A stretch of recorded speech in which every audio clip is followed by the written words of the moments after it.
কিছুক্ষণ পর তারা হোটেলের একটি বিলাসবহুল ঘরের বাইরে এসে পৌঁছালো। ভিতরে ঢোকার আগে হোটেলের ম্যানেজার এসে বলল, good evening sir, welcome sir. আপনাদের জন্য কিছু আনবো? একটা কাজ করো, এখানে যত ধরনের লিকার আছে তার একটা লিস্ট আমাকে দাও। শিওর স্যার, কিন্তু স্যার যদি আপনার আপত্তি না থাকে, আমি আমাদের হোটেলে থাকা সব লিকারের নাম জানি। আমাদের কাছে টেকিলা আছে 5 লাখ টাকা, ভডকা 8 লাখ টাকা, হুইস্কি 1 লাখ টাকা, আর জিন আছে 12 লাখ টাকা স্যার। আপনি কি নিতে চান? গ্রেট। ব্যাপারটা হলো আজ আমার কাছে খুব স্পেশাল গেস্ট আছে, তাই সবচেয়ে দামিটা পাঠাও আর বাকি সব কিছুই পাঠাও। শিওর স্যার, আমি আপনাদের জন্য সেরা লিকার নিয়ে আসছি। Good evening sir.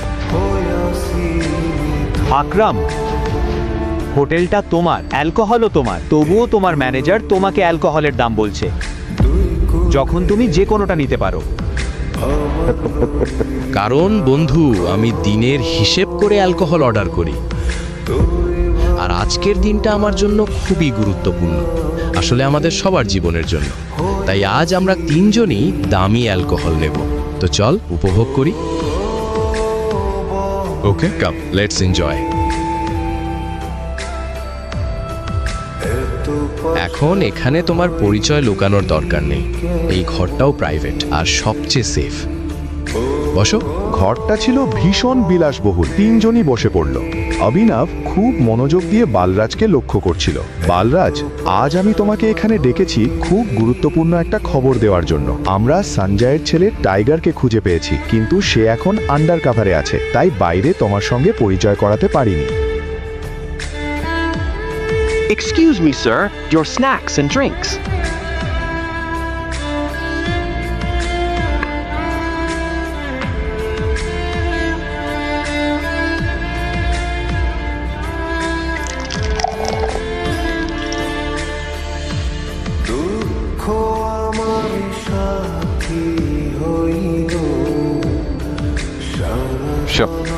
Cheers.